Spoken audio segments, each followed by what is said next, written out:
পরিবৃত্ত অন্তবৃত্ত পর্ব 2 question number 2 ট্রাইসেক্স plus 4y = 12 সরলরেখা ও অক্ষদ্বয় দ্বারা গঠিত ত্রিভুজের অন্তবৃত্ত ও পরিবৃত্তের সমীকরণ নির্ণয় করো। আসলে পরিবৃত্ত এবং অন্তবৃত্তের মধ্যে অলরেডি কিন্তু আমরা পরিবৃত্তের সমীকরণ নির্ণয় করার পদ্ধতি জেনেছি। আমরা যদি একটু খেয়াল করি যে আমাদের এখানে কি বলছে, ট্রাইসেক্স প্লাস 4y = 12, এটা হচ্ছে আমাদের সরলরেখাটার সমীকরণ।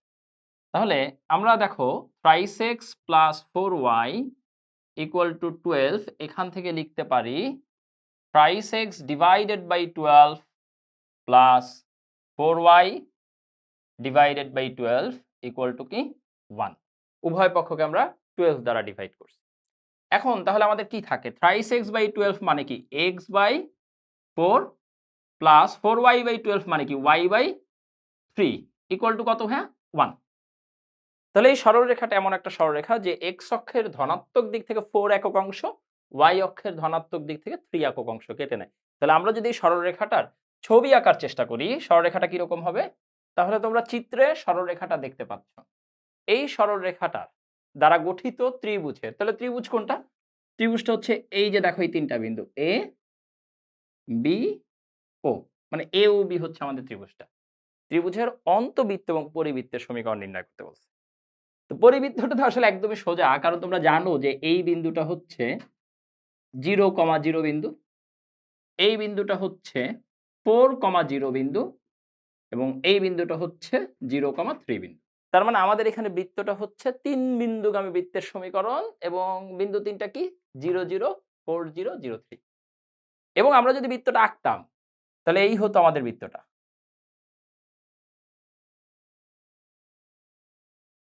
এবং তোমরা চিত্র দেখেই বুঝতে পারতেছো এই বৃত্তটা x অক্ষের ধনাত্মক দিক থেকে 4 একক অংশ কেটে নেয়, y অক্ষের ধনাত্মক দিক থেকে 3 একক অংশ কেটে নেয়। তাহলে বৃত্তটার সমীকরণটা অনেকটা এরকম হবে না, x² plus 4y² minus 4x minus 3y = 0। তাহলে আমরা কিন্তু পরিবৃত্তের সমীকরণ সরাসরি বের করে ফেলছি। আচ্ছা, অন্তবৃত্তটা কোন বৃত্ত? অন্তবৃত্তটা হচ্ছে এই ত্রিভুজটার 3টা বাহুকে স্পর্শ করে ভিতরে যে বৃত্তটা আঁকা যায় সেটা। এবার তোমরা চিত্রে অন্তবৃত্তটা দেখতে পাচ্ছ এবং এই অন্তবৃত্তের সমীকরণ বের করতে বলছে। তাহলে সমীকরণ বের করার জন্য আমাদের অন্তবৃত্তের কি লাগবে? কেন্দ্র লাগবে এবং ব্যাসার্ধ লাগবে। এবং দেখেন অন্তবৃত্তটা কিন্তু এমন একটা বৃত্ত যে উভয় অক্ষকে স্পর্শ করছে।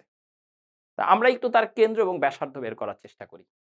ব্যাসার্ধ বের করা খুব সহজ একটা নিয়ম আছে, যেমন তোমরা যে কোনো ত্রিভুজের ক্ষেত্রে এইটা বলতে পারো, সেটা হচ্ছে ত্রিভুজের ক্ষেত্রফল delta equal to S into R. এখানে এস হচ্ছে অর্ধ পরিসীমা, আর হচ্ছে অন্তবৃত্তের ব্যাসার্ধ। এবং এটার প্রমাণটা আসলে খুব সহজ, তোমরা চাইলে এটা প্রমাণটা নিজেরা চেক করে দেখতে পারো। এখন দেখো এই ত্রিভুজের ক্ষেত্রফল কি, যেটা এইখান থেকে এই পর্যন্ত দৈর্ঘ্যটা 4 এবং এই দৈর্ঘ্যটা 3, তাহলে এই ত্রিভুজটার ক্ষেত্রফল কি? এই ত্রিভুজটার ক্ষেত্রফল হচ্ছে half into 4 into 3 equal to S into R. তাহলে এস হচ্ছে ত্রিভুজটার অর্ধ পরিসীমা। অর্ধ পরিসীমাটা আমরা কিভাবে বের করতে পারি? 3 4, যেহেতু এটা একটা সমকোণী ত্রিভুজ তাহলে এটা হচ্ছে 5, 3 plus 4 plus 5 divided by 2 into R. এবার আমরা বোথ সাইডে ক্যালকুলেশন করলে 2 2 ক্যান্সেল, 12 12, তাহলে আসলে 12 equal to 12 r or r equal to 1। তাহলে আমরা অন্তবৃত্তের ব্যাসার্ধটা পাইছি 1।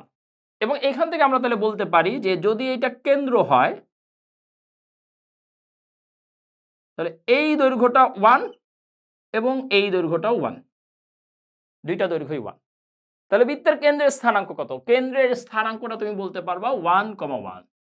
তার মানে এই অন্তবৃত্তটা এমন একটা বৃত্ত যার কেন্দ্রের স্থানাঙ্ক 1,1 এবং বৃত্তটার ব্যাসার্ধ 1। তার মানে আমাদের বৃত্তের সমীকরণটা কি বলতে পারি? x minus 1 whole square y minus 1 whole square equal to 1 square. এবং এখান থেকে এখন তোমরা চাইলে একটু সাজায় লিখতে পারো। সাজায় লিখলে x square plus y square minus twice X minus twice Y plus 1 equal to 0। এটা হচ্ছে আমাদের অন্তবৃত্তের সমীকরণ এবং এটা হচ্ছে আমাদের পরিবৃত্তের সমীকরণ। তোমরা যদি এই ম্যাথটা বুঝে থাকো তাহলে তোমাদের জন্য আমি আরেকটা এক্সট্রা ম্যাথ দিয়ে শেষ করতে চাই।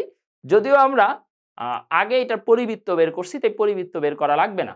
অর্থাৎ প্রশ্নটা হচ্ছে এরকম যে 1,2 3,4 5,7 এই যে 3 বিন্দুগামী বা এই 3 বিন্দু দ্বারা যে ত্রিভুজ গঠন করা যায় সেই ত্রিভুজের পরিবৃত্ত এবং অন্তবৃত্ত। পরিবৃত্তটা আমি কিন্তু সার্কেলের ১ম ক্লাসের দিকেই পড়াইছি, একদম ১ম দিকের ক্লাস।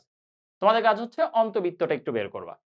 এটা বের করার সময় তোমরা কিছু চ্যালেঞ্জ ফেস করতে পারো। কেউ যদি এই প্রবলেমটা সলভ করতে পারো কমেন্ট সেকশনে একটু এড করে দিবা যাতে অন্যদের জন্য সুবিধা হয় এবং পাশাপাশি আমরা যদি কেউ ডেল্টা ইকুয়াল টু এস আর এটার প্রমাণটা পারি তাহলে এটাও আমরা একটু কমেন্ট সেকশনে এড করে দিব। তাহলে সবার জন্য এই প্রমাণটা দেখে নিতে পারে। এছাড়া গুগল করলেও তোমরা এই প্রমাণটা পেয়ে যাবে। এটা 9-10 একদম বেসিক একটা কনসেপ্ট।